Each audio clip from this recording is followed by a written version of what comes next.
juontelet vai lähi? No. Ei juontelet, mä juontelet. Niin. Katellaan vähän vilkastaa tänne kaappiin. Täällä on kaljaa 3 kappaletta ja sitten on... Mitä vittua tää on? S-Marketin oranki ja sitten on 1 situkka ja muutama hassu kalja ja lisää orankia ja sitten tuolla on tommonen,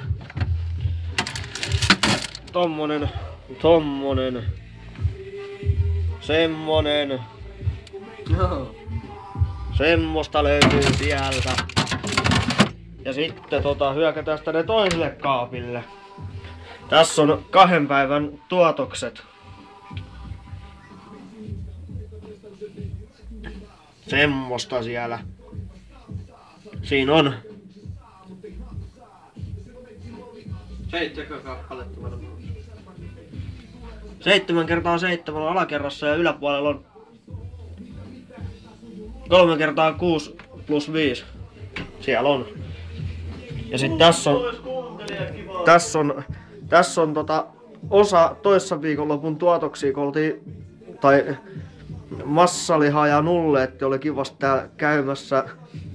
Dejuki kävi seurailemassa tästä tilannetta perjantaina aikana, niin tossa on vitusti kaikkea, mutta nää on tullut tässä näin 2 päivän aikana noi Olvin törpökötsit, noi.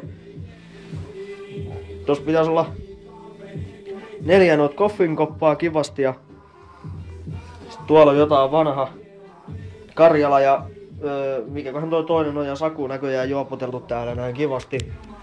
Ja siinä on Sano hei, pääsit YouTubeen. No päivää. Päivää. Vittu takinkääntäjä pääsee YouTubeen taas kerran. Siellä on kivasti meidän softat ja sit siinä on joku paska ja täällä toisella puolella tupaa on tommonen, mistä toi musiikki pauhaa kivasti. Joo, semmosesta. Ja siellä väijyy toukka.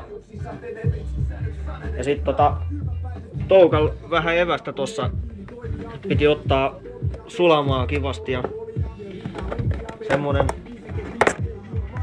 tommonen pieni hiirulainen siellä ketara tojossa kuule köllii ja oottelee, että se pääsee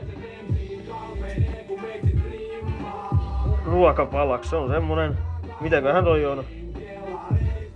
Johan toi nyt.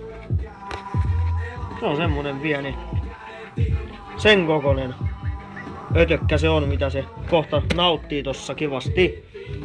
Joo, nyt lähdetään röökille ja otetaan, kuule kivasti paukkua tossa. Vai mitä takinkääntäjä? Joo, kyllä.